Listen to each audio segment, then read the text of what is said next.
loneliness. It's a poison for most, but for some, it's the rarest of elixirs. A toxin that, when embraced, transforms the mind into something beyond what it was. Because when you're alone, truly alone, the world falls silent. The chaos recedes, the distractions fade away, and all that's left is the echo of your own thoughts, reverberating in the emptiness. And in that silence, in that suffocating solitude, something remarkable happens. Vision sharpens, the fog lifts. You begin to see, not the world as it is, but the world as it could be. The boundaries of reality dissolve, and what you once mistook for isolation reveals itself to be freedom, an untapped landscape of pure potential. People cling to company, to noise, to the endless droning of voices, fearing what lurks in the quiet, themselves. They need the comfort of others to drown out the uncomfortable hum of their own insignificance, the gnawing doubts, the unresolved ambitions. But the visionary thrives in that solitude, because loneliness isn't a curse. It's a forge, a crucible where dreams are stripped of their impurities, where ideas are hammered into blades sharp enough to cut through the mundane. The visionary understands what most cannot, that only in the absence of others does the mind truly expand, unhindered by the chains of conformity. The great irony is that isolation, that feeling of being severed from the rest, is what connects you to something greater, something profound. Loneliness forces you to face the emptiness, to stare into that black abyss of insignificance and create meaning. It's a confrontation with the void, a battle with the silence, a struggle to turn all that nothingness into something. And in the depths of that struggle, a visionary is born. Because loneliness doesn't just grant clarity, it grants perspective. It bends the mind, stretches it, warps it in ways that those suffocated by social constraints will never understand. Those who fear being alone, they fear their own potential. But the one who conquers that fear becomes limitless. To most, isolation is a shackle, a prison that crushes the soul. But for the visionary, it's a release, a state of being that strips away every mask, every facade, leaving only the essence of what one truly is. No more pretending, no more performing, just raw, unfiltered reality. And in that unflinching gaze, the visionary learns to see the world, not as it appears to be, but as it should be. Because loneliness removes the layers of lies, the comforting illusions, and reveals the underlying chaos of existence. And from chaos, creation is born. When no one's around to impose limits, to whisper doubt, to plant seeds of uncertainty, that's when the visionary emerges. Freed from the expectations of the crowd, untethered from the noise of mediocrity. Loneliness forces you inward, forces you to reckon with the small, broken parts of yourself you'd rather ignore. But that's where power lies, in the confrontation with the self, in the relentless probing of your own mind. There, in the solitude, ideas are born, visions take shape, and the mind, no longer constrained by the petty judgments of others, stretches to its full, terrifying potential. A visionary is not someone who sees the future. It's someone who creates it. Someone who stands alone in the silence and hears the whispers of a world that doesn't yet exist. Someone who peers into the darkness and has the courage to shape it, to mold it, to breathe life into it. The visionary isn't born in crowds, isn't shaped by applause or approval. The visionary is forged in isolation, tempered by loneliness and crowned by madness. Because to stare into the void and see something, That's the essence of vision. To take the emptiness and fill it with purpose, with drive, with an idea so powerful it burns away every doubt, every fear. Loneliness, then, is a tool, a lens that sharpens focus, a blade that cuts away the fat of superficial thoughts and reveals the core of what you're meant to create. The great ones, the dreamers, the architects of empires, the sculptors of destiny, they're the ones who embraced loneliness, who leaned into the silence, who let it tear them apart so that they could rebuild stronger, clearer, more dangerous. Because loneliness is not the absence of others, it's the presence of self. And when you strip away the world, when you're left with nothing but the essence of your own being, you find something extraordinary. You find the power to reshape everything around you. It's a paradox. Loneliness disconnects you from the world. But in that disconnection, it offers the key to absolute mastery over it. The visionary understands that to see clearly, to create magnificently, to transcend, you must first embrace the emptiness. Let it consume you. Let it shatter every illusion, every preconception. Because only then, when all the noise is gone, can you hear the whisper of what you're truly meant to build. Most people live their entire lives as strangers to themselves, hollow shells drifting through a fog of confusion, unsure of who they are, what they want, or what they stand for. Because when the world quiets, when the distractions fade, and they're left alone with that one silent companion, themselves, the discomfort begins to claw at their insides. That emptiness, that unease, that creeping feeling of alienation. It's unbearable. The silence becomes a mirror, reflecting the void within, exposing just how far they've drifted from their own core. So they scramble back to the noise, to the chaos, desperately clutching at anything that keeps them from facing the thing they fear most, their own barren soul. But why? Why can't they stand the silence? Why does the mere thought of being alone with their thoughts send shivers down their spine? It's because from birth, they've been programmed, molded, conditioned. Every moment of their existence has been saturated with noise, with stimulation, with constant, relentless distraction. Fed a steady diet of dopamine hits, quick fixes, and mind-numbing comfort until they became dependent. They've been turned into addicts, chained to the never-ending cycle of pleasure and validation, taught to seek their worth outside themselves, conditioned to only feel alive when something external is dictating how to think, what to do, how to live. And now, they're incapable of standing on their own. The silence strips away the facade, and what's left is a creature that has forgotten how to be. Because a life of endless distraction robs you of your essence. You become a puppet, yanked around by invisible strings, chasing after every fleeting pleasure, every passing impulse, with no sense of self, no foundation, no substance.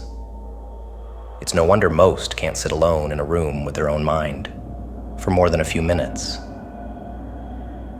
When the constant stream of external noise vanishes, they're forced to face the reality that inside there's nothing.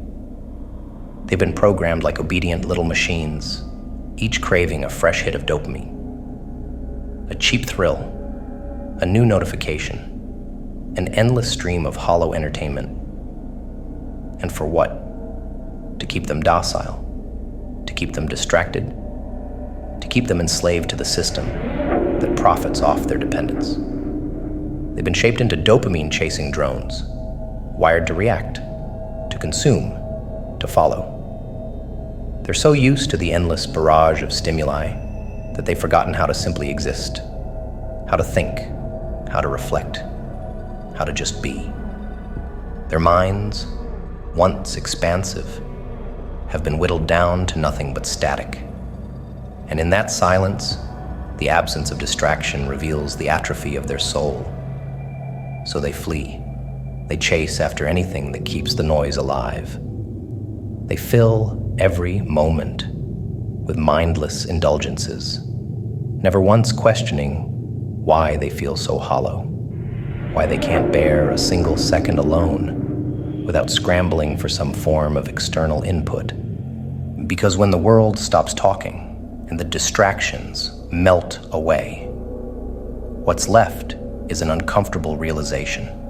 They have no identity of their own, no principles, no purpose, no foundation, just a fragile, empty shell that's been propped up by the constant stimulation of a world designed to keep them numb. But here's the irony. The very silence they dread is the key to their freedom. Because only in the silence can one confront the programming, the conditioning that strangled them from birth. Only in the silence can they see the chains wrapped around their thoughts, the ropes that bind them to a life of servitude. It's in the silence that the mind starts to wake up, starts to break free from the layers of mental manipulation. That's why the discomfort is so visceral, because every instinct, every habit, every cell in their body has been trained to fear their own power, to fear the thought of being self-directed, to fear the realization that they've been living someone else's life all along. Because to embrace the silence is to embrace the terrifying responsibility of agency, to finally, for once, choose. And that choice, it's overwhelming, it's raw, it's blinding. Because when the distractions fade, when the noise dies, you're left face to face with the brutal truth of your own existence. Every thought, every action, every path you've ever taken has been influenced, shaped, and guided by forces beyond your control.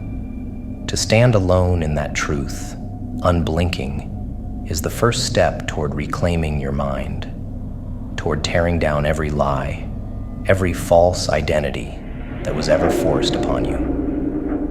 But most will never reach that point. Most will always scurry back to the safety of their chains, to the comfort of the noise, because the silence demands something savage, something relentless. It demands a willingness to tear apart your very soul and rebuild it from the ashes of what once was. It demands the courage to face the void within, to acknowledge just how hollow, how empty, how conditioned you've become. Boredom, that insidious itch most scramble to escape. But boredom is not your enemy. It's not something to flee from. It's a portal, a gateway to greatness. Because it's in the vast, empty wasteland of boredom where the seeds of brilliance are planted. When there's no dopamine, no instant gratification, no hollow distractions, the mind is forced to stretch, to bend and contort in the silent agony of inactivity until it begins to create, until it starts to evolve. What most mistake as suffering is, in fact, the crucible of ingenuity. Greatness never arises in comfort, in a world filled with cheap thrills and fleeting pleasures. Greatness is born in the quiet torment of doing nothing. Because boredom is the architect of ambition, the birthplace of relentless focus. And most have no idea. They're too busy chasing sparks, never realizing that the fire they need lies buried in the dark abyss of their own discomfort. But those who harness boredom, those who embrace it, who let it claw at their insides and refuse to run, they are the ones who break through. They are the ones who dig deeper, who unearth a level of clarity that eludes the masses trapped in the endless cycle of superficiality. That's the secret. Boredom is your key to mastery. It is the pressure that forges the steel of discipline, while the rest of the world flits from one fleeting distraction to the next, draining their attention, bleeding their energy. You will sit in the silence.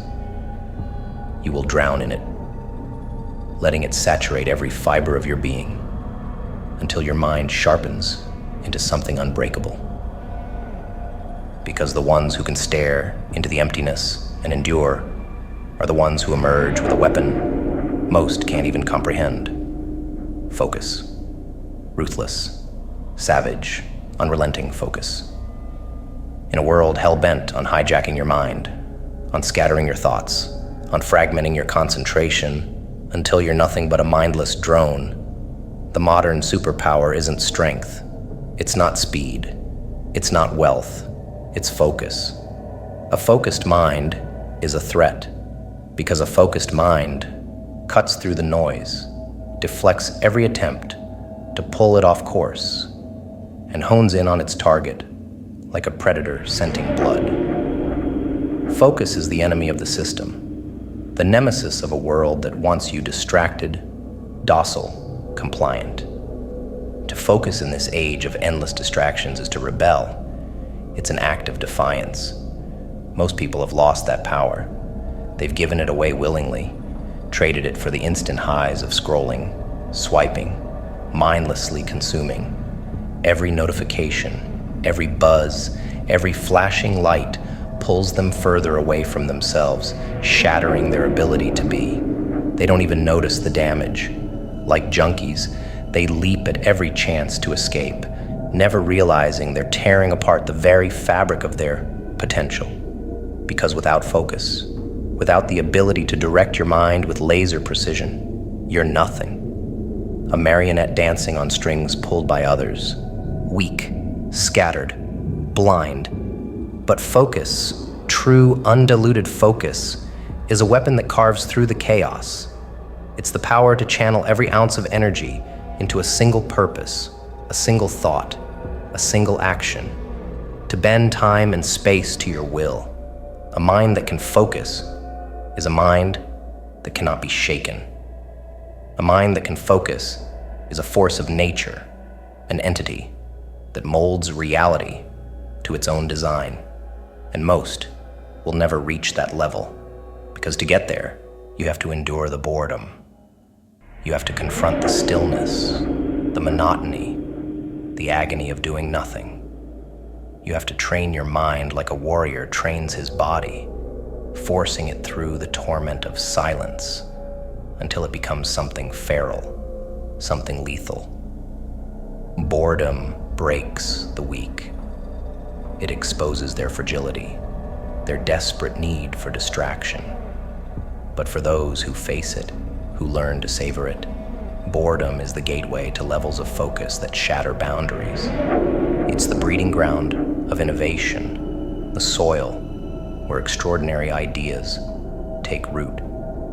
Because when all distractions are stripped away, when there's nothing left to pull you off course, the mind has only one place left to go, inward. And it's there, in the dark caverns of your own thoughts, that you'll find the power to create, the power to become. The modern world's greatest weakness is its addiction to chaos, to the noise, the chatter, the constant barrage of meaningless input. But the focused mind, it thrives in the silence. It feeds on the stillness. Because focus is control. Focus is power. Focus is the ability to shut out the world and dive into the depths of your own psyche, unearthing the raw potential buried beneath layers of social conditioning and false desires. It's the key to unlocking a force that no external influence can match, a force that creates reality rather than being molded by it. Those who master their focus master themselves. and those who master themselves become ungovernable, hitting rock bottom. That's where real transformation begins. It's when you're utterly disgusted by the sight of your own stagnant reflection, when the emptiness in your chest becomes suffocating, when the bitter taste of mediocrity sticks to your tongue. That's when the fire ignites. Most people fear this moment, this abyss of frustration and discontent. But it's the best thing that could ever happen to you, because it's in that cauldron of misery, when the pressure builds and the walls close in, that you reach a breaking point. And at that breaking point, two paths split before you. Give up and decay into something unrecognizable, or rise. Rise from the ashes of your own weakness and reshape yourself into something monstrous. That's where the greatest periods of your life will begin. Not from comfort, not from contentment, but from sheer seething rage at the lack of progress. Rage at the years you've wasted. Rage at the lies you swallowed. Rage at the fact that you, with all your potential, all your capacity, are stuck in the sludge of mediocrity. When the anger finally boils over, when it consumes you, that's when you'll be ready to move. To tear apart everything holding you back and rebuild with a mind stripped of all illusions. Because only when you're disgusted enough with the cage around you do you gain the strength to destroy it. This is the moment where true, brutal individuality emerges. When you've burned out every trace of external influence, every whisper of the herd mentality, and you begin thinking for yourself. When the pain of staying the same outweighs the fear of change, when every nerve in your body screams enough, that's when you'll start carving your own path, a path no one else can walk, a path that will have others looking at you like a madman because you dared to break free. Individual thinking is dangerous. It's solitary.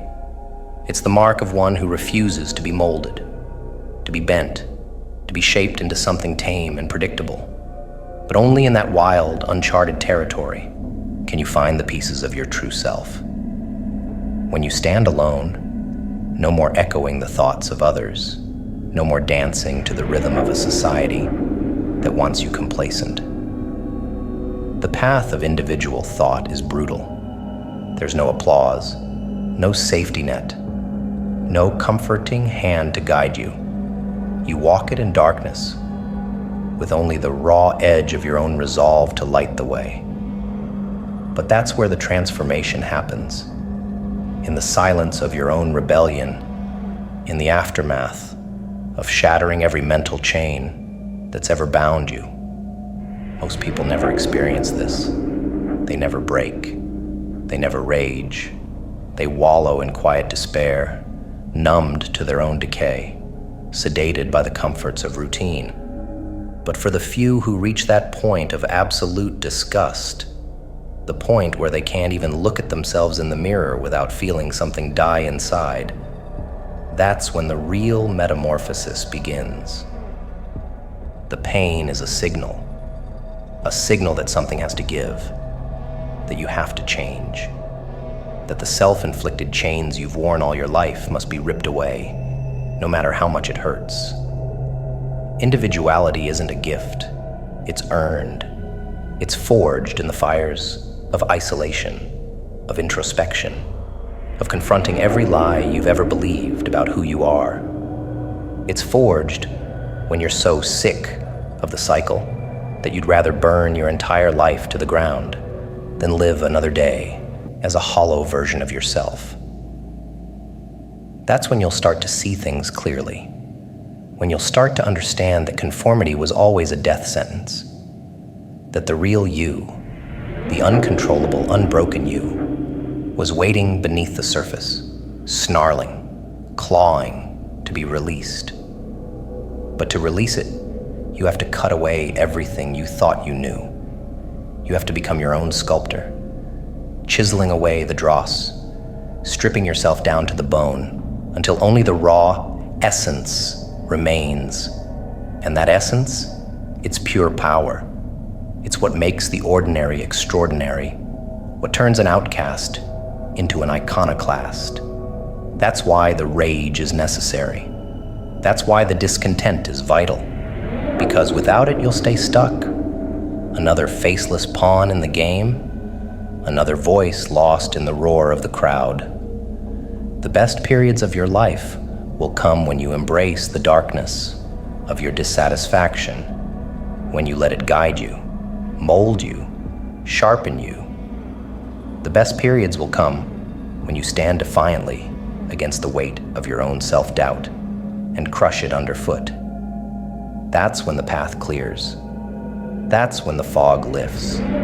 Because only then, when every part of you is screaming in revolt, will you have the audacity to become someone else, someone dangerous, someone powerful, someone who makes the world tremble, not because of what you say, but because of what you've become. So use the rage, use the disgust, let it burn through every cell in your body until you have no choice but to act, to tear apart every worthless thing in your life and rebuild from scratch.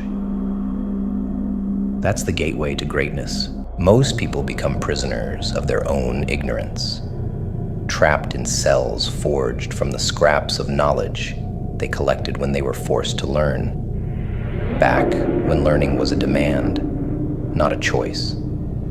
And once that obligation ends, once the external whip of authority is withdrawn, their minds decay. The muscle of their intellect withers, paralyzed by the complacency of routine. Because that's what happens when you only grow under compulsion. You stop growing the moment you're given a semblance of freedom. Most call it adulthood, when in reality, it's just the burial ground of curiosity, the tomb where their potential lies rotting. So when years later, they finally feel the stirrings of dissatisfaction, the desperate urge to claw their way out of the hell they've constructed, they decide, finally, to start learning again, to rebuild, to expand. But by then, their brain has atrophied. It's not used to stretching, to wrestling with new ideas, to breaking old patterns. That initial spark of motivation is smothered the moment resistance rears its ugly head. Resistance, the cruel gatekeeper of all growth, the vicious beast that lurks at the threshold of every worthwhile endeavor. And when it pounces, most falter, most crumble, most quit, because that discomfort, that cognitive dissonance, that pain of real mental effort is foreign to them. It's too sharp, too relentless. It's easier to just surrender. They'll quit after a week, a day, an hour, clutching their heads, whining about how difficult it all is. Then they'll retreat back to their wretched little holes of stagnation and wonder why the suffering never ends. Why the same patterns repeat. Why their world never changes. But that resistance, that pain, it's supposed to be there. It's the scar tissue of a mind that's been starved for too long. It's the iron bars of a mental cage, forged from years of neglect. And the only way to break through is to push, to keep pushing, to keep grinding your mind against the grindstone of challenge until the sparks start flying, until the rust begins to crack and the gears of thought move once more. But most will never taste the freedom on the other side of that struggle. They'll quit at the first sign of difficulty, crippled by their own lack of resilience. That's the fatal flaw. Because to awaken the sleeping giant within your skull, you have to endure. You have to let the discomfort wash over you Let it tear through every neuron until your brain is forced to adapt, forced to grow. But that's real work. And most want shortcuts. They want easy routes, simple answers, quick fixes. They want results, but they're too soft to suffer for them. Too weak to forge the steel of mastery in the fires of frustration. It's almost laughable, the way they dream of greatness, of transformation, of being something more. But the moment things get tough, they backpedal, give up, crawl back into the pit of mediocrity, muttering pathetic excuses about how it's just not for me, as if greatness were some gift bestowed only on a select few. But the truth, the brutal, blood-soaked reality, is that mastery is paid for in pain, in resistance, in that agonizing struggle, when your brain is screaming at you to quit, to run, to stop torturing it with new information, new concepts, new ways of thinking. Because growth is uncomfortable. Growth is excruciating. And most would rather die in comfort than live through that suffering. But that's what separates the masters from the herd. The willingness to endure, to choose the path of most resistance, to embrace the suffering that comes with rewiring a mind that's been neglected, to force it back into the shape it was always meant to take. Learning is not supposed to be some leisurely stroll. It's a war against the inertia of your own mind, a battle to break free from the shackles of mental laziness. And those who can't stand the heat, those who whimper and moan about how difficult it is to focus, to push through, to grasp something new, they'll remain slaves to the mind they refuse to cultivate. Pathetic little prisoners in a world of their own making. Because when you've been spoon-fed your whole life, when every ounce of knowledge was forced down your throat, you forget what hunger feels like. You forget what it means to crave, to fight, to claw for every inch of progress. So when the chains are removed and you're finally free to choose what to learn, how to expand, your mind rebels. The herd will never understand. They'll look at your transformation, at the fire in your eyes, and call it madness. But what they call madness, you will call evolution.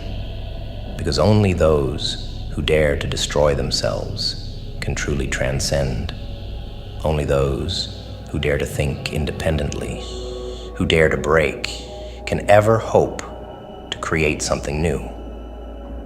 And that's where the real power lies.